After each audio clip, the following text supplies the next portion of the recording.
ভারত সরকারের কৃষি ও কৃষক কল্যাণ মন্ত্রক এবং দূরদর্শন কেন্দ্র শান্তিনিকেতন নিবেদিত কৃষি দর্শন অনুষ্ঠানে আপনাদের স্বাগত। আজ আমরা আলোচনা করব মাশরুম চাষ নিয়ে। মাশরুমের মধ্যে মূলত পোয়াল ছাতু আমাদের আলোচনার বিষয়। আর এ বিষয়ে আলোচনার জন্য আজ আমাদের মধ্যে বিশেষজ্ঞ হিসেবে পেয়েছি ডক্টর মোহন কুমার বিশ্বাসকে, যিনি বিশ্বভারতীর পল্লী শিক্ষা ভবনের উদ্ভিদ সুরক্ষা বিভাগের অধ্যাপক। নমস্কার মোহনদা। নমস্কার। আপনাকে স্বাগত জানাই আমাদের আজকের আসরে। প্রথমেই আপনার কাছে আমরা জানতে চাইব যে মাশরুমের যে খাদ্যগুণ সেই সম্পর্কে একটু ধারণা পেতে চাইব। মাশরুমের ব্যাপারে আমরা সবসময় শুনে থাকি এবং গ্রামের চাষি ভাইয়েরাও মাশরুম ব্যাপারে জানেন, কিন্তু এ ব্যাপারে বলবো মাশরুমে প্রচুর পরিমাণে ভিটামিনস, মিনারেলস এবং যতগুলো শরীরের আমাদের সেলসকে বাড়ানোর জন্য দরকার হয় সমস্ত রকমের খাদ্যগুণ এর ভিতরে আছে। এর মধ্যে কোলেস্টেরল তো বলতে গেলে একদমই নেই এবং প্রচুর পরিমাণে প্রোটিন এবং কিছু অ্যামিনো অ্যাসিডস আছে যেগুলো জন্যে আমরা মানে অ্যানিমেলের উপরে ডিপেন্ড থাকি, সেই ধরনের প্রোটিনও কিন্তু আমাদের মাশরুমের মধ্যে পাওয়া যায়।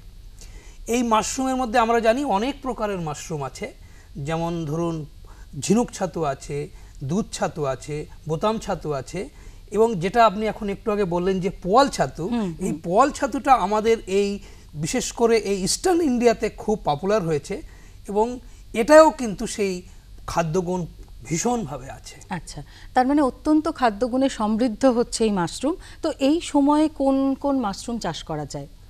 খুবই ভালো প্রশ্ন আপনার। অ্যাকচুয়ালি মাশরুম আপনি বলতে গেলে সারা বছরই করতে পারবেন। আমি আপনাকে আগেই বলেছি কিছু মাশরুম আছে যে ঠান্ডার সময় করা যায়, যেমন বোতাম ছাতু। এটা বিশেষ করে নর্থ ইন্ডিয়া বা আপনি যদি বাড়িতে যদি এসির মতো এসি বা ঠান্ডার ব্যবস্থা করতে পারেন তাহলে এই বোতাম ছাতুর চাষ আপনি সারা বছর করতে পারবেন। আচ্ছা, ঝিনুক ছাতুর চাষ সাধারণত আমরা ওই ঠান্ডার সময় বলতে গেলে সেপ্টেম্বর থেকে শুরু করে আপ টু এপ্রিল পর্যন্ত কিন্তু আমরা খুব অনায়াসেই করতে পারবো, যেটা আমরা ওই পলিথিন ব্যাগে কাল্টিভেশন করি। এই পোয়াল ছাতুটা যেটাকে আমরা প্যাডি স্ট্র মাশরুম বলি, যেটা দেখবেন আপনি ওই বর্ষার সময় আমরা খড়ের গাদা বা এখানে ওখান থেকে বেরিয়ে আসতে দেখি, সেটাকেও কিন্তু চাষ করা যায় এবং এই গরমের সময় সেটা খুব ভালোভাবে চাষ করা যায়। সেই জন্যে এই বিশেষ করে যে সময় আমরা ঝিনুক ছাতু চাষ করতে পারবো না, তার মানে আপনার এই এপ্রিল থেকে শুরু করে আপ টু সেপ্টেম্বর পর্যন্ত কিন্তু আমরা ভালোভাবে পোয়াল ছাতু চাষ করতে পারবো। আচ্ছা, তো পোয়াল ছাতু সম্পর্কে একটু বিস্তারিত ধারণা যদি আমাদের দেন। পোয়াল ছাতুটা আপনারা নিশ্চয়ই দেখেছেন যে বর্ষার সময় খড়ের গাদা দিয়ে একটা বেরোয়, বাজারেও পাওয়া যায়, দেখতে একটু পিঙ্ক কালারের একটা হয়, বড় হয়, সেটাই কিন্তু পোয়াল ছাতু, যেটা মূলত ধানের খড়ের মধ্যেই হয়, যার জন্য এটাকে প্যাডি স্ট্র মাশরুমও বলা হয়। আচ্ছা, এই মাশরুমটা খুব সহজেই কাল্টিভেশন করা যায়, যেমন ঝিনুক ছাতু বা বোতাম ছাতুতে খুব বেশিভাবে আমাদের কম্পোস্ট বা আমাদের খড়ের ভিতরে তার ভিতরে পলিথিন ব্যাগ ইত্যাদি ভরে অনেক কিছুভাবে করা হয়, কিন্তু পোয়াল ছাতুর কাল্টিভেশনটা খুবই ইজি এবং আমাদের চাষি ভাইয়েরা অতি অনায়াসেই এটা করতে পারবে। আচ্ছা, সহজ যখন তখন অবশ্যই আপনার কাছে এবারে জানতে চাইব পোয়াল ছাতুর চাষ পদ্ধতি সম্পর্কে, কিভাবে চাষ করা যায়? পোয়াল ছাতুর ব্যাপারটাই আমি বলতে চাই, কারণ আমাদের এই পশ্চিমবঙ্গ এলাকায় পোয়াল ছাতুর চাষ কিন্তু খুব কম, অথচ এই এনভায়রনমেন্ট যদি আমরা দেখি পশ্চিমবঙ্গের, তো যেতটা টেম্পারেচার আছে মানে 30 থেকে 40 ডিগ্রি সেন্টিগ্রেড আমরা যে এখন এই সময়টায় পাবো পশ্চিমবঙ্গে, সেই ধরনের আবহাওয়া এবং দেখবেন কিছুটা ভ্যাপসা গরম ইত্যাদি এরকম টাইপের ভাব, এই রকম এনভায়রনমেন্টেই কিন্তু পোয়াল ছাতু বেশি হয়। উড়িষ্যায় কিন্তু সবচেয়ে বেশি পরিমাণে ইন্ডিয়াতে পোয়াল ছাতু চাষ করা হয়। প্রচুর বড় বড় ফার্মও চলে এসছে উড়িষ্যায়, যে যারা পোয়াল ছাতু এখন এক্সপোর্ট শুরু করে দিয়েছে। পোয়াল ছাতু খেতে অনেক বেশি টেস্টি, বোতাম ছাতুর থেকে অনেক বেশি টেস্টি। উড়িষ্যায় আপনি মার্কেটে, ভুবনেশ্বরে বা অনেক জায়গায় দেখতে পাবেন চাষিরা রাস্তার পাশে নিয়ে নিয়ে বিক্রি করছে। আমি চাইছি পশ্চিমবঙ্গ সেই ধরনের হোক, কেননা এর কাল্টিভেশন ভীষণ ইজি। চাষি ভাইয়েরা খুব সামান্য খরচায় এর চাষ করতে পারবে, খুবই সামান্য। আমি খুব সংক্ষিপ্ত হয়ে বলছি কি কি প্রয়োজন চাষের জন্য। বিচালি খড় যেটা আমরা দেখতে পাচ্ছি, যেমন ছোট খড় হলে একটু ভালো হয়, আটি বাঁধা খড় যেগুলো, সেরকম খড় আমরা পরিষ্কার, যেটা 1 বছরের খড়, খুব বেশি পচা নয় আবার কাঁচাও নয়, এই ধরনের খড়কে আমরা নেব আটি সহিত। এবার ধরুন 10 কেজি খড়, তার মানে ধরুন 40টা আটি আমরা প্রথমে একভাবে মাটিতে রাখলাম 5 আটি করে, তারপরে আবার উল্টো করে, মানে যেদিকে আগে গোড়া ছিল সেদিকে মাথাটা না রেখে মাথাটা গোড়া এরকম করে এইভাবে আবার 2 সারি দিলাম, ওর মধ্যে আমরা মাশরুমের বীজ মেলালাম, আবার খড়ের আটি দিয়ে দিলাম, আবার বীজ মেলালাম, আবার খড়ের আটি দিয়ে দিলাম। এইভাবে 4 থেকে 5 বার বীজ মিলিয়ে আমরা রেখে দিলাম, ওটাকে ঢেকে দিলাম এবং হালকা জল দেওয়া, মানে যাতে খুব বেশি ভিজে না যায়, কিন্তু ওইটা যেন একটু মানে একটু ভেজা ভেজা থাকে, এরকম করে রেখে দিলে দেখবেন 7 থেকে 10 দিন পরেই আপনি কিন্তু মাশরুম বেরোতে শুরু করে দেবে। আচ্ছা, যেটা কিন্তু আমরা আপনার বোতাম ছাতুতে প্রায় 1.5 মাস সময় লাগে, বা ঝিনুক ছাতুতে প্রায় ধরুন আপনার 1 মাস সময় লাগে, অথচ ওটা আপনার কিন্তু আজ করার পরে 10 দিনের মধ্যেই কিন্তু আপনি দেখবেন বড় বড় ছাতু বেরিয়ে এসেছে। মানে সেটা বাজারজাত করা যেতে পারে সেরকম সাইজেরও হয়ে যাবে। আচ্ছা, এবং এত ফাস্ট বাড়ে, আপনি দেখলে খুব আনন্দিত হবেন যে আজকে সকালে দেখবেন ছোট কড়ির মতো হয়েছে, বিকালেই দেখবেন সেটা ফুলে ছাতার মতো হয়ে গেছে। আচ্ছা, বাহ। তো তার মানে বোঝা যাচ্ছে যে লাভজনক হতে বাধ্য, আপনি যেভাবে আমাদের বলছেন। আপনার কাছে খরচ খরচার বিষয়টি একটু শুনবো। এটা খুব চাষি ভাইদের দরকার জানার। অন্য সব ছাতুর তুলনায় এই ছাতুর চাষবাসে কিন্তু খুব কম পয়সা লাগে। আচ্ছা, আপনি বলুন না 10 আটি খড়ের দাম কত হবে? 2 টাকা করেও যদি ধরি আমরা, 25 কেজি খড়ের দাম হবে 50 টাকা। 25 কেজি খড়ে আপনি 3টে বেড বানাতে পারবেন, এবং 3টে বেড বানাতে গেলে আপনার 25 টাকার খড়, 1 প্যাকেট বীজ যেটা বাজারে 20 টাকায় পাওয়া যায়, আর আপনার কিছুই লাগবে না। ওই খড়ের মধ্যে বীজ দিয়ে দিলেন, তার মানে 25 আর 20 আপনার 45 টাকা খরচা দিয়ে আপনি প্রতি 10 কেজিতে কিন্তু 1 কেজি প্রোডাকশন পাবেন। কেননা এর কিন্তু ওই মানে ঝিনুক ছাতুর থেকে এর উৎপাদন ক্ষমতা কিন্তু কম। মানে ঝিনুক ছাতু যেমন 1 কেজি খড় দিলে 1 কেজি মাশরুম আপনি পেতে পারেন, এটা 10 কেজি খড়ে আপনি 1 কেজি মাশরুম পাবেন, কিন্তু আপনার আর কিছুই লাগবে না। এবার ওই 1 কেজি মাশরুম বাজারে কিন্তু 150 টাকার নিচে কিন্তু দাম নেই। আচ্ছা, আমি ধরে নিলাম চাষি ভাইয়েরা 120 টাকায়ও যদি বিক্রি করে, তাহলে 45 টাকা খরচা, সে 120 টাকায়, তার মানে প্রচুর পরিমাণে সে প্রায় 50 থেকে 60-70 টাকা লাভ সে করতেই পারেন। তো এইভাবে যদি সে রোজ যদি ধরুন 10টা করে ছোট ছোট বেড করলো, তাহলে 15 দিন পরে সে 10 কেজি করে প্রোডাকশন পেয়ে যাচ্ছে। তাহলে তো সে পার ডে প্রতি কেজিতে 70 টাকা থাকলেই প্রায় 600-700 টাকা করে পার ডে সে ইনকাম করতেই পারবে চাষি ভাইরা। এবং তার জন্য 20/25 এরিয়ার একটা ঘর হলেই হবে, মানে খুব বেশি এরিয়াও লাগবে না, এবং ঘরের কোনো খরচাও নেই। মাটি বা হালকা ওই তালপাতা দিয়ে বা খড়ের চাল হলেও সেই রকম জায়গাও হতে পারে। সুতরাং ইনফ্রাস্ট্রাকচারের জন্য যে বিরাট খরচ খরচা সেটাও নেই, এবং যথেষ্ট লাভজনক মনে হচ্ছে। এবারে আপনার কাছে আমাদের যেটা জানা সেটা হচ্ছে বীজ কোথা থেকে সংগ্রহ করলে ভালো হয় বা করা যেতে পারে?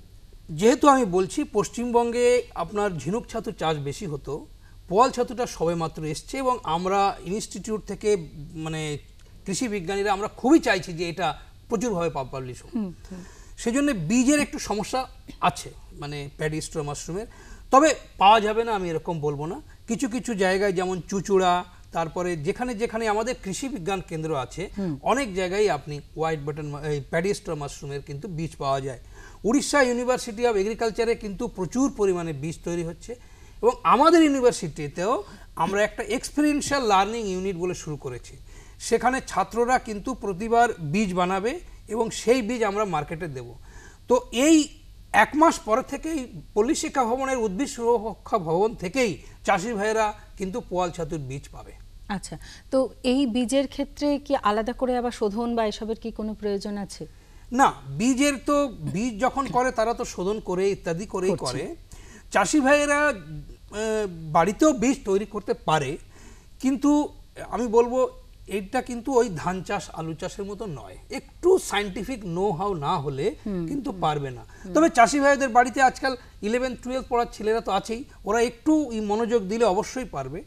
আমাদের পল্লী শিক্ষা ভবনে কিন্তু এরপরে আমরা ট্রেনিংয়ের ব্যবস্থাও করেছি, ওখানে এসে তারা কিভাবে অল্প খরচায় নিজেদের বাড়িতে বীজ তৈরি করা যায়, বা সিড আপনি একটা কিনে এনে বাড়িতে সেটা কি করে মাল্টিপ্লিকেশন করা যায় করে তারপরে তারা নিজেদের কাজে লাগাতেই পারে, সেরকম কিন্তু করতে পারবে। আচ্ছা, এই প্রশিক্ষণের বিষয়টি জানতে চাইছিলাম যে এই প্রশিক্ষণ যদি কেউ নিতে চান কোথায় কোথায় নিতে পারেন এবং কিভাবে পাবেন?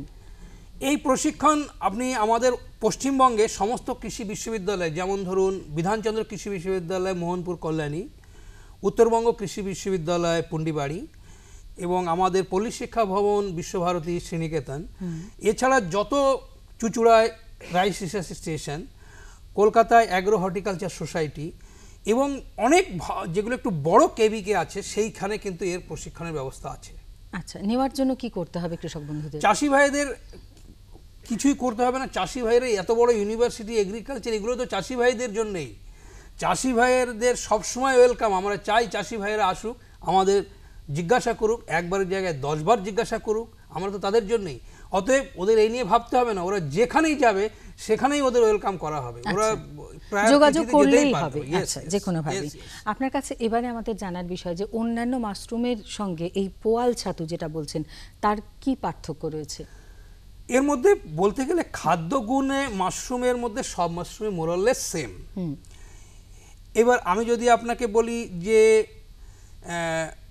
রুই মাছ আর ইলিশ মাছে কি তফাৎ, আপনি যদি বলেন প্রোটিন, ভিটামিন মোরলেস সেম, কিন্তু রুই আর ইলিশ যদি বলি ফ্রি দিচ্ছে, সবাই ইলিশের দিকে দৌড়ায়, কেন? টেস্ট বলে। টেস্ট। পোয়াল ছাতুর সাধারণ ভীষণভাবে টেস্ট, কোনো সাথেই তুলনা হয় না এর অন্য ছাতুর সাথে। সেই জন্য টেস্ট হিসাবে খুব ভালো। যদি খাদ্যগুণ হিসাবে দেখেন তাহলে সব মাশরুম মোরলেস সেম। আচ্ছা, তবুও আপনার কাছে আমি জানতে চাইবো যে অনেক রকমের মাশরুমের কথা আপনিই বললেন, এই মুহূর্তে পশ্চিমবঙ্গের কৃষক বন্ধুদের পক্ষে সহজ হবে কোন চাষ করা? পোয়াল ছাতুই? এটা তো আপনার খুবই ভালো প্রশ্ন আমি মনে করি। এটা ব্যাপারে একটু চাষি ভাইদের ভেবে চিন্তে করতে হবে। আমি আগে বলেছি যে ঠান্ডার সময় যদি হয় তাহলে কিন্তু অস্টার মাশরুম মানে যেটা ঝিনুক ছাতু সেটা করা উচিত। কিন্তু ঝিনুক ছাতুতে আপনি পলিথিন দিয়ে করলে 1 কেজিতে 1 কেজি প্রোডাকশন তো অবশ্যই পাবেন। বাজারে আপনার ওটার দাম প্রায় ধরুন 100 টাকা করে কিলো আছে।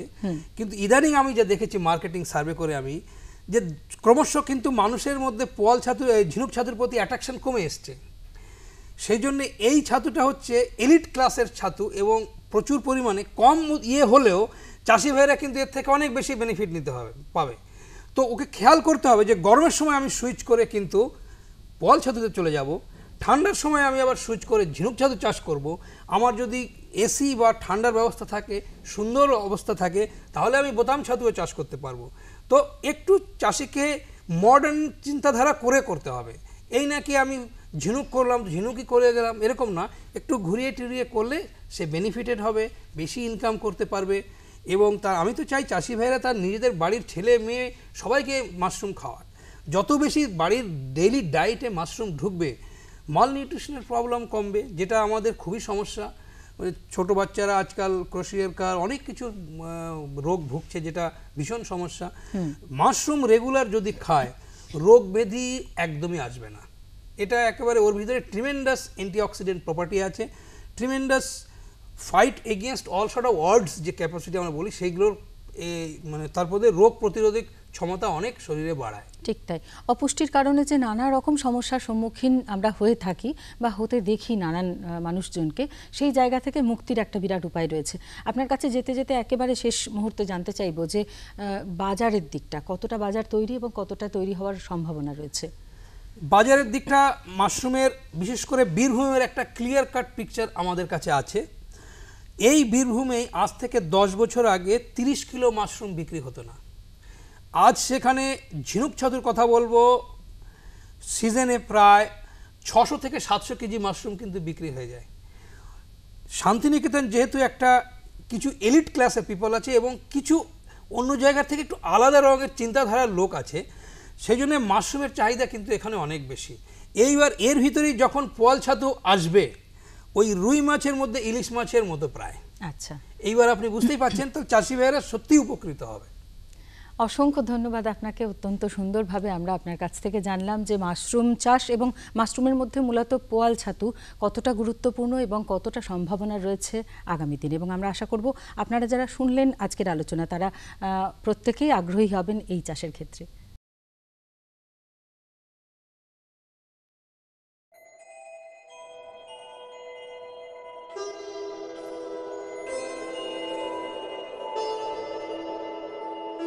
मुरझा रही थी कलियां मेरी, पर अब नहीं और लगे सुहावन सवेरे।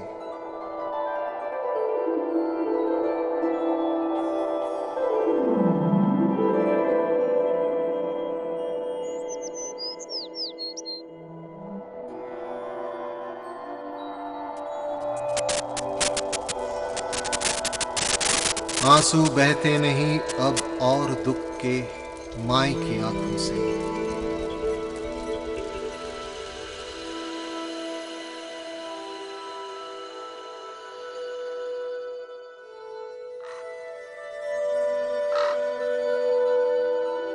मेहनत विफल नहीं होते अब और भाई के मेरे।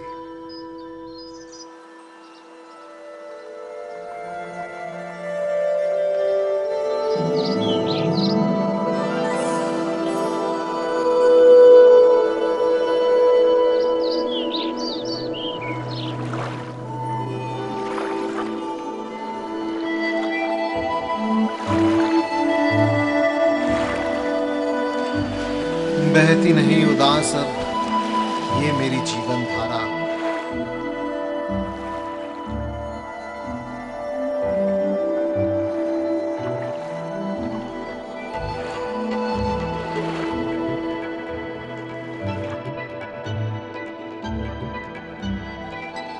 अधूरे नहीं हैं अब और मेरी बेटी के सपने।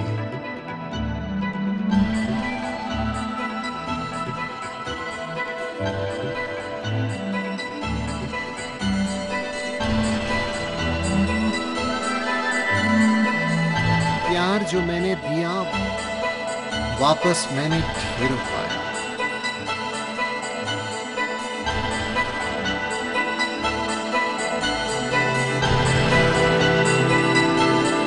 लगी नहीं हवा मेरे पंख में, मेरे सोच और मेरे रूह में कि मैं हूं नया भारत, नया हिंदुस्तान।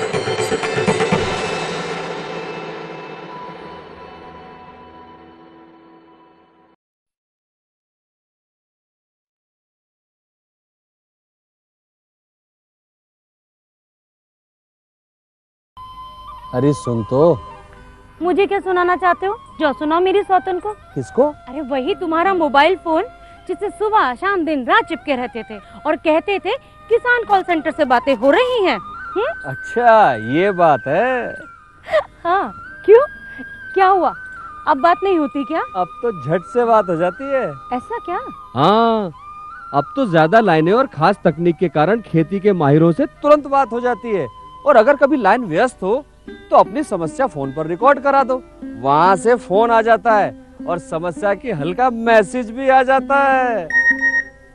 ये देखो आ गया। अरे वाह, इसका मतलब इंतजार की घड़ी अब खत्म। हाँ तभी मैं सोचूं कि आजकल मुझ पर इतना प्यार क्यों आ रहा है। कृषि संबंधी समस्याओं का अपनी भाषा में तुरंत हल पाने के लिए पूरे भारत में किसी भी फोन से हेल्पलाइन नंबर पर संपर्क करें। किसानों का दोस्त किसान कॉल सेंटर। নতুন প্রযুক্তি সকলেরই ভালো লাগে। আমিও আমার ক্ষেত তৈরি করেছি। বীজ বোনা, চাষ করা, ফসল কাটার জন্য ছোট মেশিন নিজের প্রয়োজন অনুযায়ী কিনেছি। আমি আমার ক্ষেতে মেশিনের প্রয়োগ করেছি, তাই কাজ তাড়াতাড়ি আর সহজ হয়ে গেছে। চাষের কাজে মেশিন ব্যবহারের ফলে আমি পেয়েছি ভরপুর ফসল আর খুব লাভ। ছোট মেশিনগুলো তো আমাদের নিজের, কিন্তু বড় মেশিন আমরা গোষ্ঠী বানিয়ে কিনেছি। কৃষক ভাই ও বোনেরা, আপনারাও উন্নত মেশিন আর উপকরণ কেনার জন্য আর্থিক সহায়তার সুফল গ্রহণ করুন। নিজেদের আয় বাড়ান আর সমৃদ্ধ হয়ে উঠুন।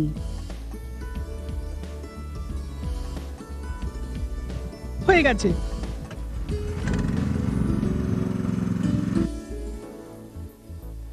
আমি ভেবে নিয়েছি আমি তোকে কৃষির ইঞ্জিনিয়ারই বানাবো। নতুন মেশিন, নতুন উপকরণ এলো আপনার দ্বারে। এসব থেকে এখন খুশি আর ফসল তুলুন ঘরে।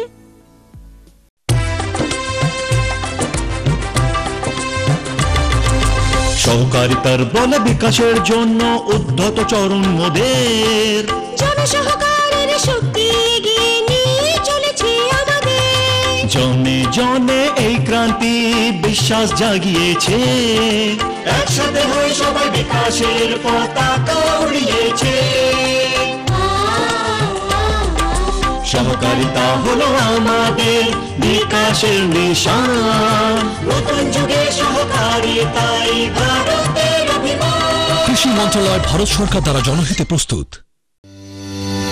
GST, one nation, one tax, one market. Come, be a part of the biggest tax reform of India. Migrate to GST. Have you migrated to GST yet? Let's see how it works. Log on to www.aces.gov.in using your existing ACES ID and password. Click on the link to view your provisional ID and password. Now log on to the GST Common Portal at www.gst.gov.in and click on New User Login button.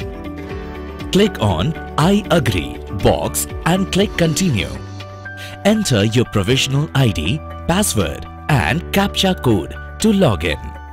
Enter your email ID, mobile number to receive your one-time password. Enter the one-time password received and click Continue. Create a new username and password.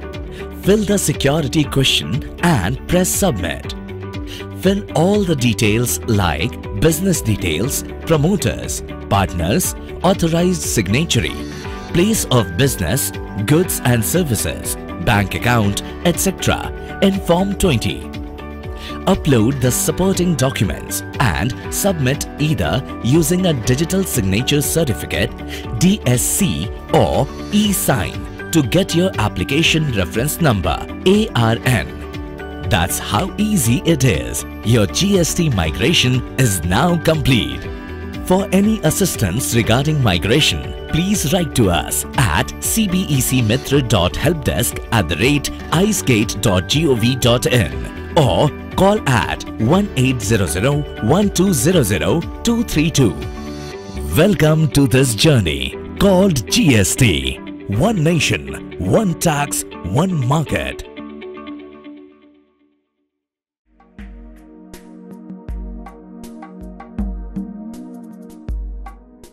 এই সপ্তাহে হালকা থেকে মাঝারি বৃষ্টির সম্ভাবনা রয়েছে। সর্বোচ্চ তাপমাত্রা থাকতে পারে 28 থেকে 35 ডিগ্রি সেলসিয়াসের মধ্যে, সর্বনিম্ন 23 থেকে 26 ডিগ্রি সেলসিয়াসের মধ্যে।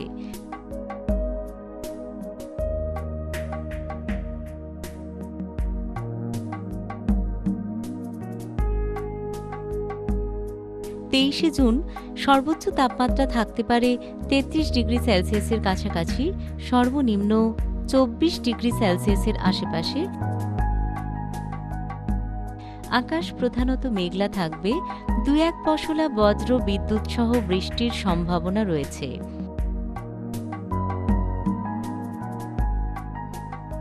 24 জুন সর্বোচ্চ তাপমাত্রা থাকতে পারে 31 ডিগ্রি সেলসিয়াসের কাছাকাছি, সর্বনিম্ন 24 ডিগ্রি সেলসিয়াসের আশেপাশে।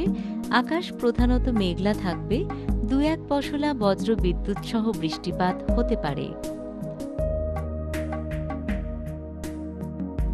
25 জুন সর্বোচ্চ তাপমাত্রা থাকতে পারে 33 ডিগ্রি সেলসিয়াসের কাছাকাছি, সর্বনিম্ন 25 ডিগ্রি সেলসিয়াসের আশেপাশে। আকাশ মেঘলা থাকবে, 2-1 পশলা বজ্রবিদ্যুৎ সহ বৃষ্টির সম্ভাবনা রয়েছে।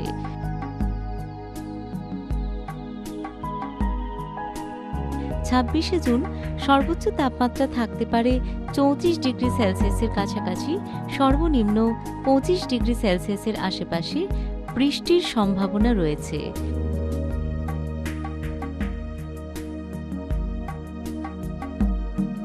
27 জুন সর্বোচ্চ তাপমাত্রা থাকতে পারে 32 ডিগ্রি সেলসিয়াসের কাছাকাছি, সর্বনিম্ন 26 ডিগ্রি সেলসিয়াসের আশেপাশে।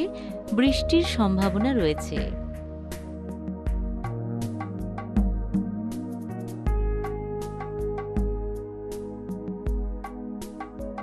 এখন আবহাওয়া ভিত্তিক কৃষি পরামর্শ। যে সমস্ত কৃষক বন্ধুরা ধান বীজ রোপণ করে ধান চাষ করবেন তাদের বলা হচ্ছে বীজ রোপণের জন্য জমি তৈরি করে ফেলুন। জল ধরে রাখার জন্য জমির চারপাশ বাঁধ দিয়ে রাখবেন। প্রতি কেজি বীজকে 3 গ্রাম কার্বেন্ডাজিম দিয়ে শোধন করে নেবেন। বীজ রোপণ করার আগে 4.4 KG urea, 25 KG super phosphate এবং 6.4 কেজি পটাশ সার প্রতি বিঘা জমিতে প্রয়োগ করবেন। যে সমস্ত কৃষক বন্ধুরা ধান চারা রোপণ করে ধান চাষ করবেন তাদের জানানো হচ্ছে প্রতি কেজি বীজকে 3 গ্রাম কার্বেন্ডাজিম দিয়ে শোধন করবেন। 1 বিঘা জমিতে ধান চারা রোপণ করার জন্য 5.5 থেকে 6 কেজি ধান বীজের প্রয়োজন হয়। জমির অতিরিক্ত জল নালা করে বের করে দেবেন। এই সময় পুকুরে চারা মাছ ছাড়ার উপযুক্ত সময়। পুকুরে চিংড়ি মাছ চাষ করতে হলে চিংড়ি মাছের খাবার রাত্রিবেলা দেবেন। পুকুরে অক্সিজেনের অভাব হলে যান্ত্রিক উপায়ে জল তোলপাড় করার ব্যবস্থা করবেন। জল পরিষ্কার করার জন্য পুকুরে চুন দেবেন। এই সপ্তাহে হালকা থেকে মাঝারি বৃষ্টির সম্ভাবনা রয়েছে, তাই জমিতে থাকা ফসলে জলসেচ বন্ধ রাখার জন্য কৃষক বন্ধুদের পরামর্শ দেওয়া হচ্ছে। আবহাওয়া ভিত্তিক কৃষি পরামর্শ আজ এই পর্যন্ত।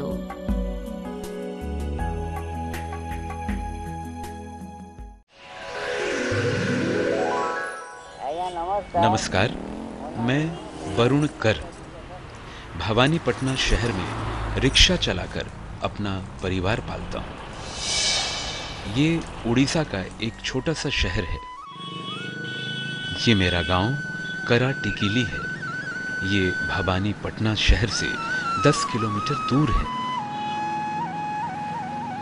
ये मेरा घर है।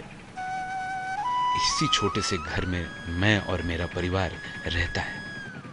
मैं सुबह सुबह भवानीपटना जाता हूँ, दिन भर रिक्शा चलाता हूँ और शाम को वापस घर लौट आता हूँ। एक दिन एक बहुत बड़ी मुसीबत आनी पड़ी। अचानक आंधी तूफान से मेरे रिक्शा पर पेड़ की डाल गिरी और रिक्शा टूट गया। क्या करूं, कहां जाऊं, कुछ समझ में नहीं आया। ऐसे बुरे वक्त में मेरा सहारा बनी प्रधानमंत्री मुद्रा योजना। स्टेट बैंक से बिना गिरवी रखे मुझे ऋण मिल गया। अधिकारियों ने केवल मेरे वोटर कार्ड को देखा। मैंने नया रिक्शा खरीदा। अब आराम से गुजारा हो रहा है। प्रधानमंत्री मुद्रा योजना ने दिया मुझे नया जीवन। सिर्फ वरुण ही नहीं, बल्कि भवानीपटना के कई लोगों ने इस मुद्रा ऋण का लाभ उठाया है। किसी ने फलों की दुकान खोली है, तो किसी ने गैराज, किसी ने सैलून खोला है, तो किसी ने चाय की दुकान। मुद्रा ऋण निर्धनों के लिए एक नया जीवन।